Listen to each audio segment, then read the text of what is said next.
Juan capítulo 5, versículo 19, le damos la bienvenida a los que se han conectado ahora.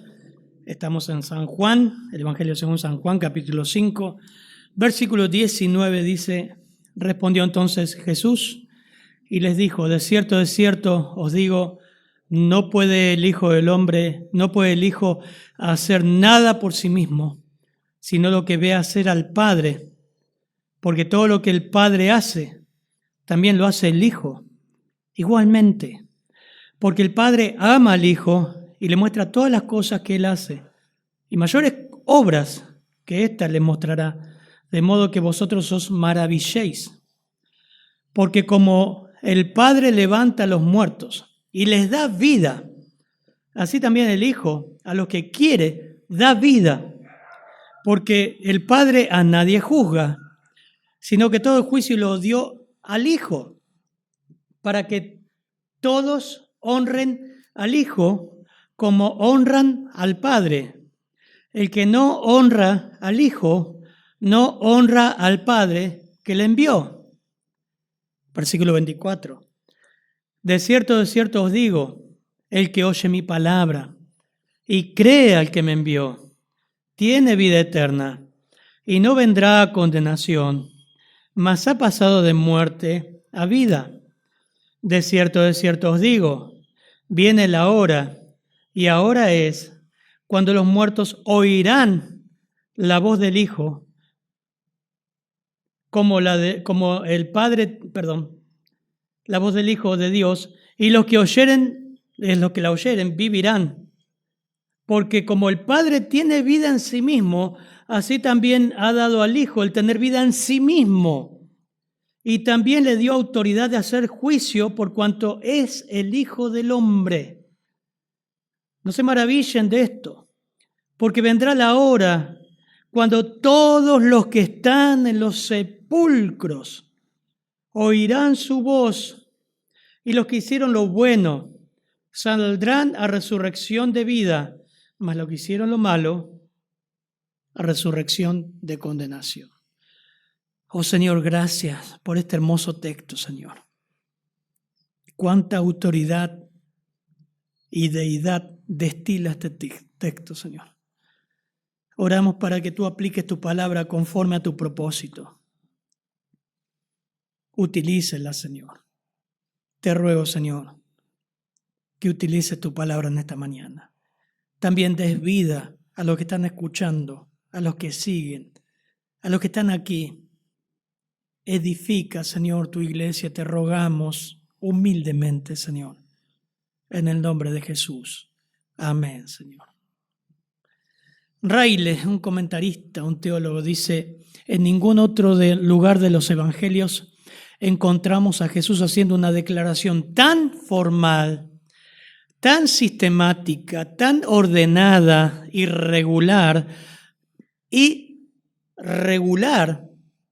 de su propia unidad con el Padre, su comisión, su autoridad divina y las pruebas de su carácter mesiánico, como encontramos en este discurso de capítulo 5 que vimos también esta mañana.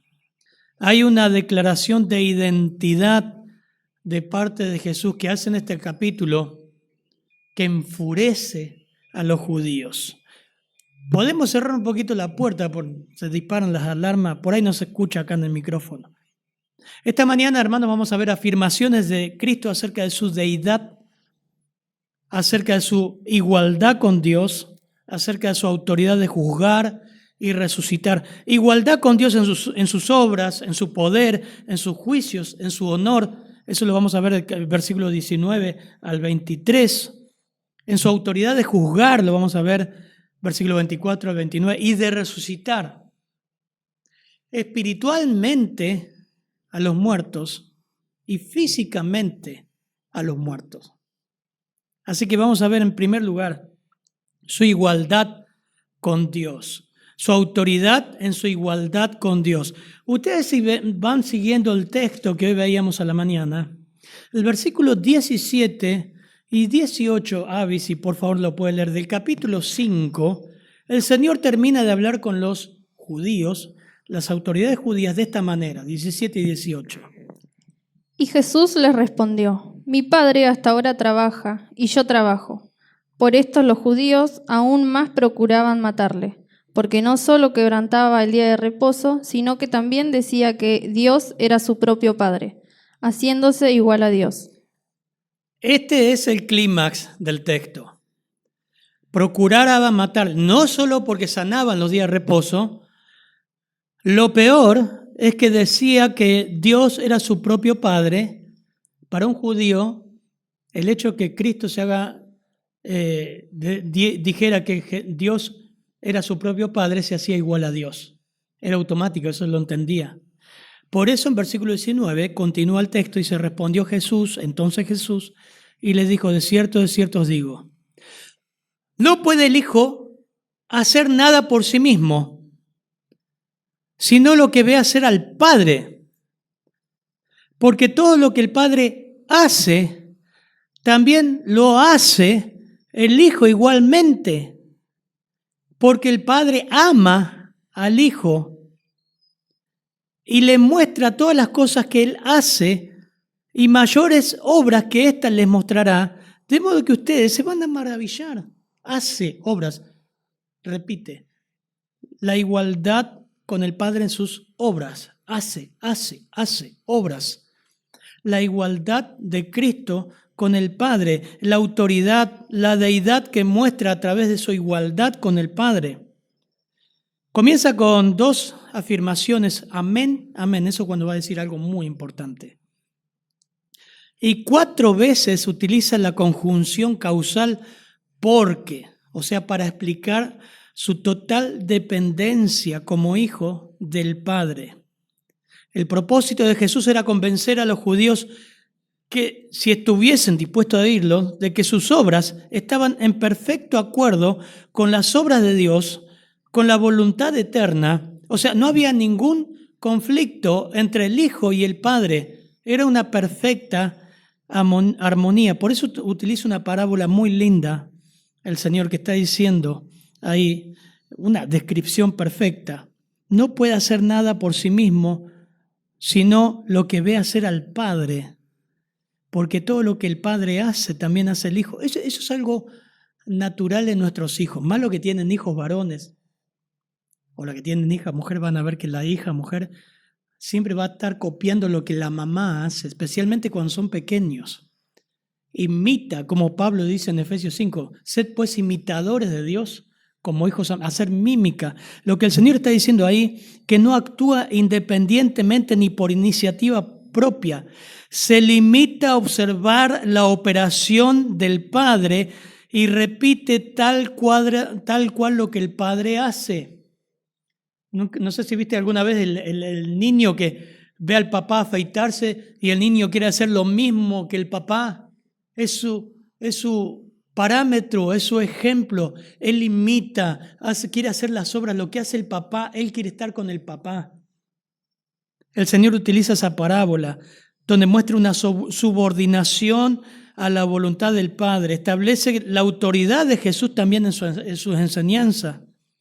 Porque el Padre ama al Hijo, versículo 20. Y le muestra todas las cosas. Imagínense ahora el pensamiento de los judíos a esta altura. El Padre ama al Hijo y le muestra todas las cosas. Recuerdo que leyó Abby, versículo 18. Querían matarle no solamente porque quebraba el día de reposo, sino porque decía que Dios era su propio Padre. Y el Señor acá va más profundo. El Padre ama al Hijo, le muestra todas las cosas y mayores obras que ésta le mostrará. De modo que ustedes se van a maravillar. La palabra ama acá es interesante, porque Juan emplea el verbo agapao 36 veces en el Evangelio y 31 veces en las epístolas. Agapao es un amor abnegado, dispuesto a sacrificios, sin límites. No se apoya en los méritos de su objeto. Ágape, el amor que define Pablo en 1 Corintios 13. No busca lo suyo, no guarda rencor, no hace nada indebido. Pero acá usa el verbo fileo. El padre ama al hijo y usa la palabra fileo. Y fileo se refiere al afecto natural, sentimental, espontáneo, en que las emociones juegan un rol más evidente que el intelecto. O sea, es el amor que no retiene nada de sí mismo. Es un amor emocional, sentido, del padre al hijo. Los ojos de los judíos estén en el clima, en la atmósfera del texto, abriéndose cada vez más. ¿Cómo estás diciendo que el padre lo ama con tal intensidad? Pero ¿quién es él? Va a llegar a un punto que ellos van a explotar. Ya quieren matarlo. La autoridad y la igualdad con Dios en sus obras. Imagínense que haber sanado a un lisiado seco había producido asombro en las multitudes. Sus obras iban a multiplicar ahora. También Jesús, versículo 21, por favor, fíjense el versículo 21. Otro causal, ¿por qué? Porque como el Padre levanta a los muertos y les da vida, así también el Hijo a los que quiere da vida. Los ojos de las autoridades judías más grandes. Porque el Padre levanta a los muertos y le da vida, coma. Así también el Hijo a los que quiere da vida. Se va profundizando la teología de la deidad de Cristo. Deuteronomio 32, 39, anote la cita para el inductivo, ahora va a estar, después les mando las preguntas. Ved ahora que yo soy, y no hay dioses conmigo. Yo hago morir y yo hago vivir. Yo hiero y yo sano. No hay quien pueda librar de mi mano. Eso dijo Dios. Interesante porque el yo soy, habla mucho Juan del yo soy, de presentándose Jesús en Juan como el yo soy. Yo soy y no hay dioses conmigo, yo hago morir, yo hago vivir. Lo mismo dice 1 Samuel, capítulo 2, versículo 6. Del Señor, 2, 6 de 1 Samuel, del Señor viene la muerte y la vida. Él nos hace bajar al sepulcro, pero también nos levanta. Algunos pasajes del Antiguo Testamento que evidencia que esta obra del Padre incluye la resurrección del alma y del cuerpo. Resucita y da vida. Son dos aspectos de la misma operación. La primera se refiere al cuerpo, la segunda se refiere al ánimo o al espíritu. Así que también el Hijo dice a los que quiere da vida. Todo venía bien en la primera parte, ¿verdad? Estamos en el versículo 21. Avi, por favor, nuevamente. Porque como el Padre levanta a los muertos y les da vida... Hasta ahí está bien para los judíos. Es una afirmación que ellos sabían, conocían, respetaban y creían. Como el Padre levanta a los muertos. Bien, todo bien. La segunda parte es un conflicto más profundo. ¿Qué dice? Y les da vida. Sí, y dice, así también el Hijo a los que quiere da vida. El mismo poder, lo que está diciendo el Señor, que tiene el Padre, también la tiene Jesucristo y es capaz de levantar a quienes están físicamente muertos. Tiene el mismo, y eso va a ocurrir, lo vamos a ver en Juan 11. Juan 5 también. Juan 11, 21, y Marta dijo a Jesús, Señor, si hubieras estado aquí, mi hermano no habría muerto. Qué lindo texto. No veo la hora de llegar ahí, qué hermoso texto. Mas ahora sé que todo lo que pidas a Dios, Dios te lo dará. Jesús le dijo, tu hermano resucitará. Marta le dijo, yo sé que resucitará en la resurrección el día postrero. Jesús le aclara y le dice, yo soy la resurrección y la vida. El que cree en mí, aunque esté muerto, vivirá. Y todo aquel que vive y cree en mí no morirá eternamente. ¿Crees esto? De paso para nosotros, ¿creen esto? Y Marta le contesta, sí, Señor, yo he creído que tú eres el Cristo, el Hijo de Dios, y que has venido al mundo. Marcos 5, 41 dice, y tomando la mano de la niña, el hermoso texto, le dijo, Talita cumi, Marcos 5, 41, perdón que yo dije Juan 5, Marcos 5, 41, Talita cumi, que traducido es niña. A ti, ¿vieron lo interesante? No me quiero ir del texto. ¿Vieron que cada vez que el Señor resucitó fue a una persona? Porque si le hubiese dicho, levántate, muchos muertos se hubiesen levantado. Muchos dicen eso, ¿no? Eso va a pasar al final. A ti te digo, levántate. A Lázaro también. Lázaro lo llama por nombre.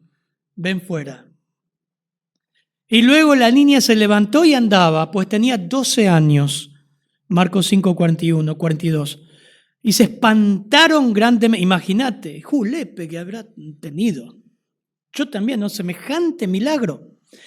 Pero él les mandó mucho que a nadie lo supiese y le dijo, denle de comer. Eso habla de una resurrección completa con una salud impresionante. Pero el énfasis de este versículo está en la vida espiritual. Juan 4:13 dijo, cualquiera que bebiere de esta agua volverá a tener sed, mas el que bebiere del agua que yo le daré no tendrá sed jamás, sino que el agua que yo le daré en él será una fuente de agua que salte para vida eterna. El Hijo escoge también, de acuerdo con el Padre, una verdad ilustrada de la salvación de los creyentes para salvación y les da vida. Juan 6:37, todo lo que el Padre me da, vendrá a mí, y al que a mí viene, no lo echo fuera, porque he descendido del cielo, no para hacer mi voluntad, sino la voluntad del que me envió. Y esta es la voluntad del Padre, el que me envió, que de todo lo que me diere no pierda yo nada, sino que lo resucite al día postrero. Jesús es igual al Padre en sus obras. Jesús es igual al Padre en su poder. Jesús es igual al Padre en sus juicios, porque el Padre, versículo 22, a nadie juzga,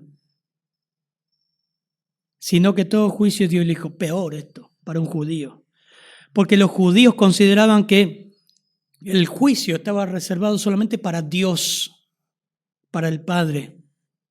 Dios sería el único que juzgaría. Esta es una idea nueva, radical, chocante para los judíos, la idea que el Hijo del Hombre tendría autoridad de juzgar. El Hijo tiene ambas autoridades, la de dar vida y la de juzgar. Los dos oficios están íntimamente relacionados. Esto es hermoso estudiarlo también por el problema de la creencia de los arrianos o los testigos de Jehová. Son evidencias de la deidad de Cristo también. Él va a juzgar. Y acá tenés una evidencia de deidad. El Padre a nadie juzga, todo juicio dio al Hijo. Miren, Hechos 17:31, yo ya tengo escrito acá los versículos. Por cuanto, Hechos 17:31, por cuanto ha establecido un día en el cual juzgará al mundo con justicia por aquel varón a quien designó, dando fe a todos con haberle levantado a los muertos. ¿Quién es? Jesucristo. Segunda Tesalonicenses 1:6, porque es justo delante de Dios pagar con tribulación a los que os atribulan, a vosotros que sois atribulados con fuego, para dar retribución a los que no conocieron a Dios, ni obedecen al Evangelio de nuestro Señor Jesucristo, los cuales sufrirán pena de eterna perdición, excluidos de la presencia del Señor. Hebreos 9, versículo 26, se presentó una sola vez para siempre por el sacrificio de sí mismo para quitar de medio el pecado. Y de la manera que está establecido que para los hombres que mueran una sola vez, y después de esto el juicio. Así también Cristo fue ofrecido una sola vez para llevar los pecados de muchos, y aparecerá por segunda vez sin relación con el pecado para salvar a los que le esperan. Y nosotros vimos en Apocalipsis que en su segunda venida viene para juzgar. Y es terrible lo que describe Apocalipsis en su segunda venida. Juicio lo delegó al Hijo. Perfecta igualdad con Dios, que eso se demuestra en el juicio. Obras, poder, juicio. Y lo último, honra. Honra. Para que todos honren al Hijo. Simil. ¿Cómo honran al Padre? Por eso ya querían matarlo. Como honran al Padre, deben honrar al Hijo. El que no honra al Hijo, no honra al Padre que le envió. ¿Estás en el clima? Esto quizás lo estás viendo aplicando a nosotros. Fíjate que el Señor esto lo está hablando a los judíos. El versículo 23, Jesús revela que el para qué o propósito por el cual el Padre le otorgó al Hijo el dar vida y juzgar funciones que pertenecen solo a Dios. El Padre deseaba que su Hijo recibiera la misma honra otorgada a Él. La íntima relación entre el Padre y el Hijo, su representante personal, significa que Él, el que honra a uno, honra también al otro. El que deshonra a uno de los dos, deshonra a los dos. Vamos a ver el ejemplo práctico de esto. Es un pasaje, vamos a buscar un pasaje más corto. Juan 8, tengo Mateo 21 también, pero me va a consumir el tiempo. Les dejo Mateo 21, 33 al 46, donde el Señor hace una parábola de los labradores malvados que por último matan al hijo. No tuvieron temor de los otros que mandó el dueño de la viña y después matan al hijo. No honran al hijo. Pero miren Juan 8, 39 al 44, por favor, David. Juan 8. Respondieron y le dijeron: Nuestro padre es Abraham. Jesús les dijo: Si fuisteis hijos de Abraham, las obras de Abraham haréis. Pero ahora procuráis matarme a mí, hombre que os he hablado la verdad, la cual he oído de Dios. No hizo esto Abraham. Vosotros hacéis las obras de vuestro padre. Entonces le dijeron: Nosotros no somos nacidos de fornicación. Un padre tenemos, que es Dios. Jesús entonces les dijo: Si vuestro padre fuese Dios, ciertamente me amaríais, porque yo de Dios he salido y he venido, pues no he venido de mí mismo, sino que Él me envió. ¿Por qué no entendéis mi lenguaje? Porque no podéis escuchar mi palabra. Vosotros sois de vuestro padre el diablo, y los deseos de vuestro padre queréis hacer. Él ha sido homicida desde el principio y no ha permanecido en la verdad, porque no hay verdad en él. Cuando habla mentira, de suyo habla, porque es mentiroso y padre de mentira. Y a mí, porque digo la verdad, no me creéis. Sigue el pasaje. Ahora, quiero centrar la atención en un versículo solamente de Juan 8. Dice: Vosotros hacéis las obras de vuestro padre. Ellos lo interrumpieron. Le dijeron: Nosotros no somos nacidos de fornicación. Tremendo, ¿no? Ya vamos a llegar ahí, es la confrontación que hay. Y el Señor le dice: si ustedes fueran, dice, nosotros no somos nacidos, nosotros somos hijos de Dios. No somos nacidos de fornicación. Un padre tenemos, que es Dios. Eso está también ahora por adelantado el Señor hablándole. Y ahí los confronta. Si entonces vuestro Padre fuese Dios, ciertamente me amaríais. Jesús en perfecta unidad e igualdad con Dios en su honor. Ellos no podían aceptar este honor, que Jesús tuviera el mismo honor que el Padre. Lo adecuado es que quienes son iguales en naturaleza, obras, poder, soberanía, juicio, reciban el mismo honor. El honor del Padre no disminuye con el honor tributado a Cristo, al contrario, lo aumenta. Los judíos incrédulos creyeron estar adorando a Dios cuando rechazaban a su Hijo. La mujer samaritana creyó estar adorando a Dios cuando no entendía lo que se adoraba. El etíope creyó estar adorando a Dios cuando no sabía quién era el protagonista de Isaías 53.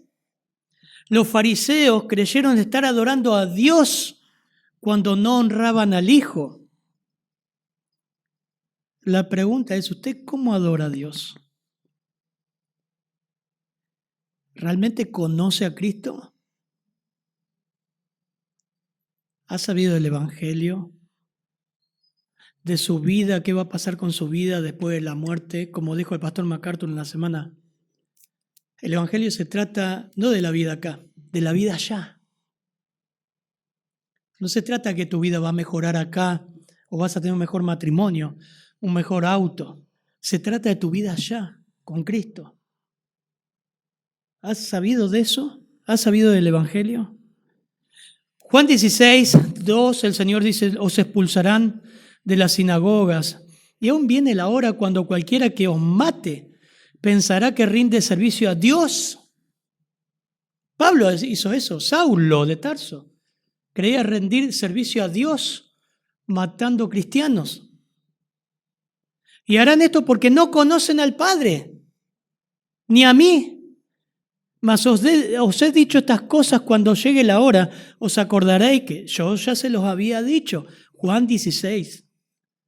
Vamos a llegar ahí. Juan 15. El que me aborrece a mí, también a mi Padre aborrece. Si yo no hubiese hecho entre ellos obras que ningún otro ha hecho, no tendrían pecado, pero ahora que han visto y han aborrecido a mí, también han aborrecido a mi Padre. Unidad, deidad de Cristo. Va de la mano. El hecho de que el hecho de que al Padre y al Hijo se les deba el mismo honor, afirma con fuerza la deidad de Cristo y su igualdad con Dios.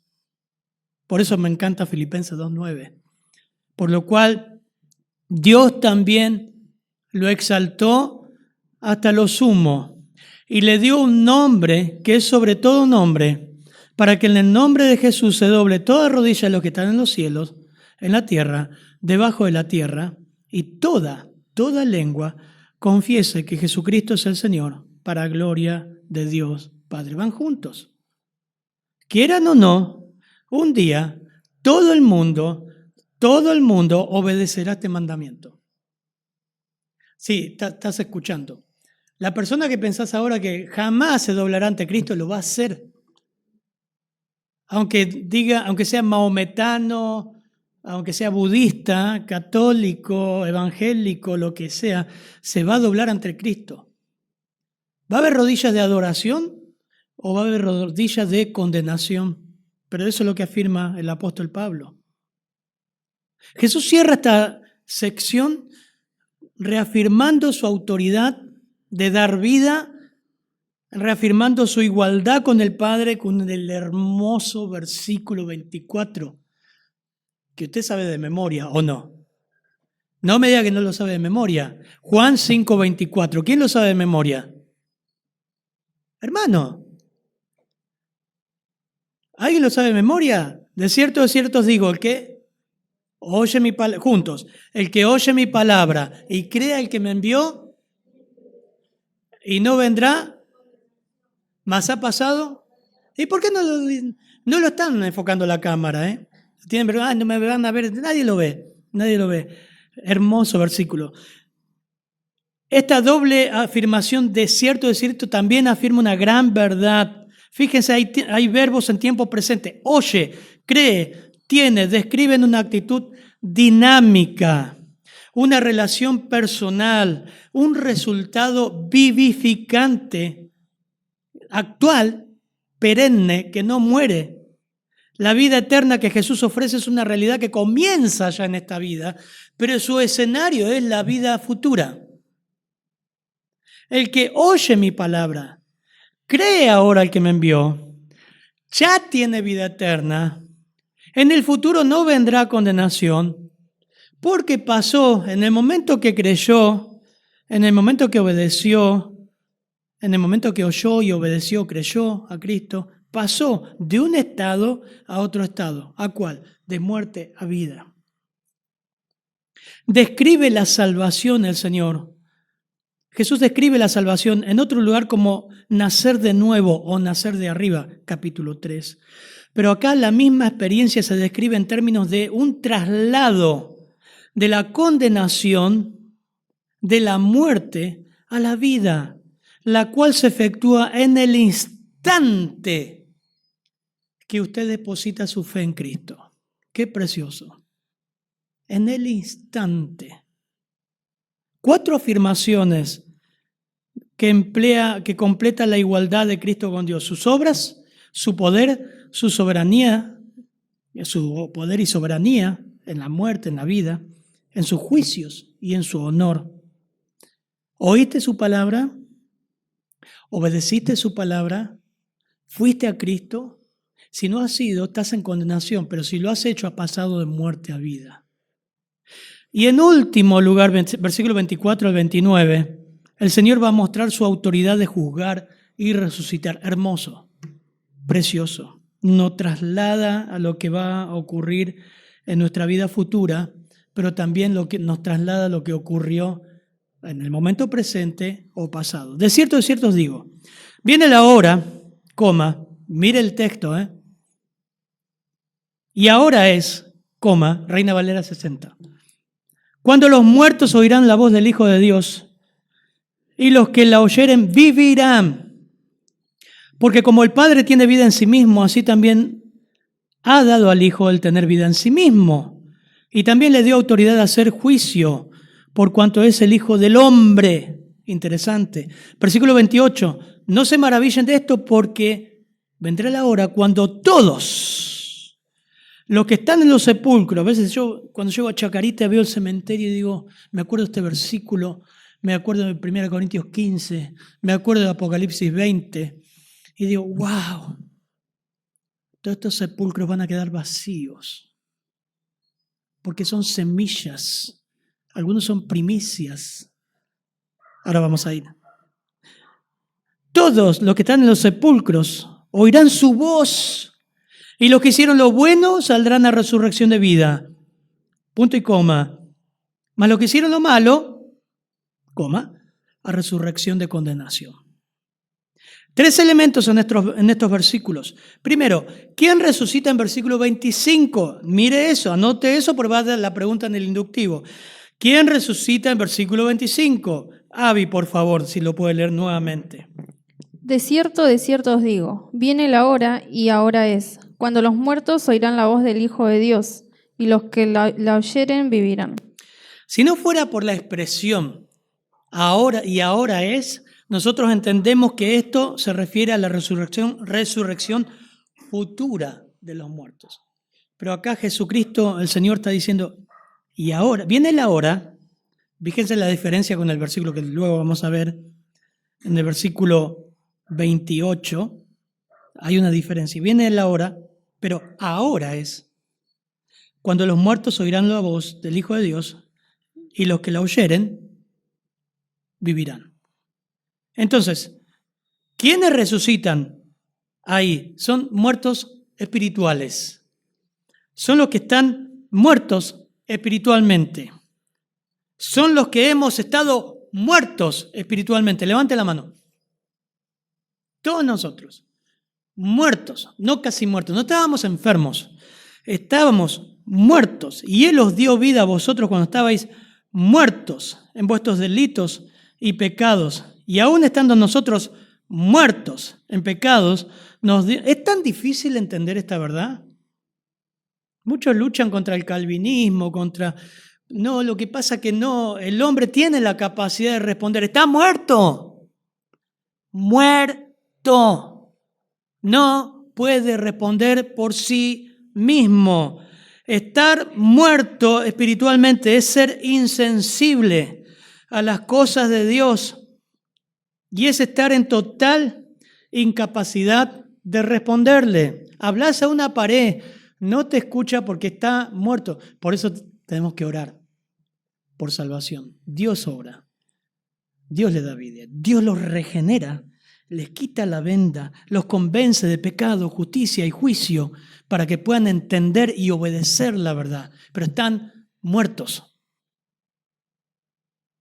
Miren, 2 Corintios 4:3 dice, pero si nuestro evangelio aún está encubierto, entre los que se pierden está encubierto, en los cuales el Dios de este siglo cegó el entendimiento de los incrédulos para que no le resplandezca la luz del evangelio. Están ciegos, Satanás los cegó, están muertos. Usted está perdido. No cuenta su infancia, no cuenta cuánto sabe de la Biblia, no cuenta lo bueno que ha sido. Usted está muerto, usted necesita nueva vida. Jesús le dijo a Nicodemo, no lo estoy inventando. Nicodemo, un principal, tú eres un principal, no sabes esto, tenés que nacer de nuevo. Pero todo lo que hice, la preparación que yo soy uno de los más grandes fariseos, autoridades de Israel, no te sirve de nada. Tenés que nacer de nuevo. ¿Pero qué tengo que entrar en el vientre de mi madre otra vez? ¿Cómo? ¿Tú siendo maestro no entiendes esto? ¿Estás muerto? Dios es en su soberanía, en su gracia, nos da vida. Y nosotros estábamos en la misma condición. Así que si te vas a bautizar ahora o más adelante, o estás viniendo a la iglesia, estás diciendo, bueno, Dios lo que pasa es que me mejoró. Yo en realidad tenía cosas buenas y Dios mejoró mi vida porque yo de chico recibí instrucción bíblica. Estabas muerto. Muerto, no tenés nada. Debe haber un punto en que te das cuenta de tu estado calamitoso, paralítico, seco. Y que la gracia de Dios te dijo, levántate, toma tu lecho y anda. Nada, hermano. No pudiste ofrecer nada a Dios, no tenías nada bueno. ¿Usted tenía algo bueno que darle? Nada. Mugre, basura, estiércol. La Biblia llama trapos de inmundicia vuestras justicias, trapos sucios. En segundo lugar, ¿cómo resucitan? Versículo 26, por favor. Porque como el Padre tiene vida en sí mismo, así también ha dado al Hijo el tener vida en sí mismo. Wow. Una verdad escandalosa para los judíos, el hecho de entender Salmo 36:9 nos dice que Dios es la fuente de toda vida, todo bien hasta ahí, pero el hecho que el Señor se diga, yo tengo vida en mí mismo, wow, eso fue terrible, se está igualando con Dios. El Padre es autoexistente, eso está diciendo Jesús.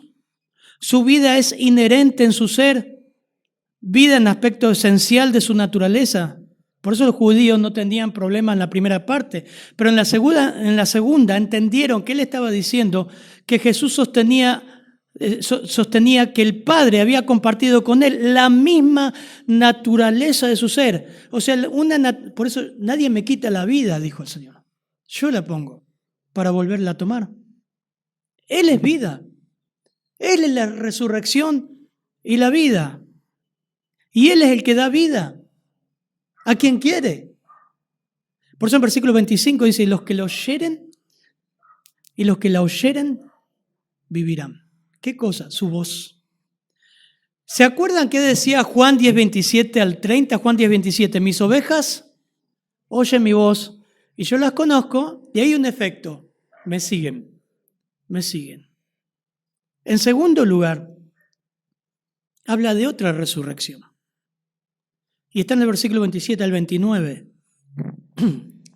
Y también le dio autoridad de hacer juicio, por cuanto es el Hijo del Hombre. No os maravilléis de esto, porque vendrá hora cuando todos los que están en los sepulcros oirán su voz. Y los que hicieron lo bueno saldrán a resurrección de vida, mas los que hicieron lo malo a resurrección de condenación. Solo Cristo te puede salvar. Solo tu fe en Cristo te salva. Solo Él puede abrir tus ojos a la verdad del Evangelio. Solo Dios puede hacerlo. Cristo comparte la misma esencia con Dios. Yo y el Padre, dijo, uno somos. Pero ahora también está escandalosamente afirmando que también le dio autoridad de hacer juicio por cuanto es el Hijo del Hombre. No sé si te acordás, pero esto viene de Daniel, lo vimos en Apocalipsis. Dice, le fue dado dominio, gloria, reino, Daniel 7:14. para que todos los pueblos, naciones y lenguas le sirvieran. Su dominio es dominio eterno que nunca pasará y su reino uno que no será destruido. 80 veces en los evangelios se enfatiza la humanidad y la humillación. Claramente es un título mesiánico. Daniel describe la autoridad del Hijo del Hombre para dominar eternamente. Ahora, ¿quién resucita acá? Versículo 28. No se maravillen de esto. Miren ahora, ¿cómo dice el texto? Porque vendrá hora, dice Reina Valera 60. En las Américas también dice vendrá la hora. Vendrá la hora. No dice vendrá la hora y ahora es. ¿Lo ven ahí? Vendrá la hora cuando todos los que están en los sepulcros oirán su voz. Es como que si Jesús dijera, lo más asombroso está en el futuro. La salvación es asombrosa, pero también viene algo asombroso en el futuro. Todavía no han visto nada. Es la hora de la resurrección de los muertos del sepulcro. Acá no habla de experiencia de salvación, habla de una hora futura, un momento exacto en que Jesús resucitará los muertos. 1 Corintios 15, 22 al 24, no lo vamos a leer ahora porque está muy lindo para predicarlo, habla del orden de las resurrecciones. Los que son de Cristo, primero, los santos de la tribulación y del Antiguo Testamento, segundo. Todo esto tiene un contexto. Y por último, Apocalipsis 20, todos los incrédulos al final del milenio, porque hay milenio, literal. El Señor acá no da detalles de resurrección del orden, no describe la resurrección, no da un orden, porque no fue su intención, no quería dar una charla escatológica, sino evidenciar su autoridad y su igualdad al Padre. ¿Cómo resucitará esta gente? ¿Cómo resucitaremos nosotros? Nuestros amigos, nuestros padres, los creyentes del Antiguo Testamento. ¿Cómo pasará esto? Y dice el versículo 27, oirán su voz. El poder de su voz. La soberana voz de Cristo. Cuando Él lo indique, los cuerpos de toda la humanidad volverán a la vida. Asombroso. Como fue con Lázaro, como fue con esta niña, Talita Cumi. A ti te digo, levántate. Al instante, agrega, al instante se levantó. Apocalipsis 20:12 dice, vi a los muertos, grandes y pequeños. ¿Se acuerdan que no era de que eran altos y otros chiquititos? Está hablando de los poderosos y los no poderosos, de pie ante Dios, y los libros fueron abiertos. Está hablando de los incrédulos ahí. ¿Con qué propósito resucitarán? Versículo 29, el último, por favor. Y los que hicieron lo bueno saldrán a resurrección de vida, mas los que hicieron lo que hicieron lo malo a resurrección de condenación. Es interesante porque son los únicos textos, este pasaje y Hechos 24:15, que habla de resurrección de incrédulos. Hechos 24:15 también dice, aparte de Apocalipsis, teniendo esperanza en Dios, la cual ellos también abrigan, de que ha de haber resurrección de los muertos, así de justos como de injustos. Lo que no enseña este pasaje es resurrección o salvación por obras. Pero pastor, ahí dice que los que hicieron lo bueno. Bueno, pero ¿qué quiere decir hacer lo bueno en el lenguaje del Señor? Hacer lo bueno es Juan 3:20, como vimos, todo aquel que hace lo malo aborrece la luz, no va a Cristo. Y no viene a la luz para que sus obras no sean reprendidas. Hacer lo malo es no ir a Cristo. Hacer lo bueno es ir a Cristo. Ese es en el lenguaje de los evangelios. Los justos. Cuando habla de la resurrección de los justos, estamos viendo a algunos de los muchachos está estudiando Romanos. ¿Quiénes son los justos? Los que fuimos justificados por la fe. Ellos son los justos. Claramente, El propósito es la eternidad y la vida abundante en gloria con Cristo. Y trágicamente, el infierno y el lago de fuego, la condenación eterna al que rechazó, ignoró y desobedeció el Evangelio de Cristo. ¿Qué estás haciendo con la verdad del Evangelio que estás escuchando todo el tiempo?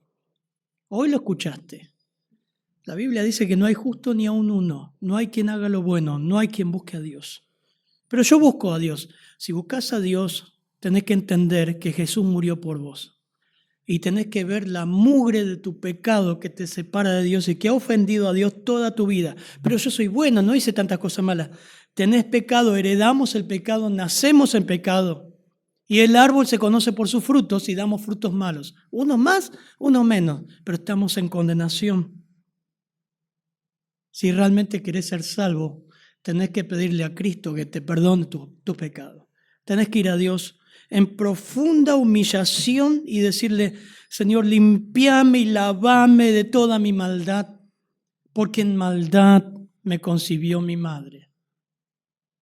La deidad de Cristo evidenciada en su igualdad con el Padre, en su autoridad de su juicio, en poder resucitar espiritualmente y físicamente. Hermanos, ¿enriqueció esto tu vida espiritual? Espero que lo haya hecho. ¿Te motiva a adorar a Dios? Ahora vamos a tener la cena del Señor. ¿Te motiva a adorar al Cristo que entregó su vida por vos? Lo grande que lo muestra el Evangelio. Padre, gracias por tu palabra, Señor.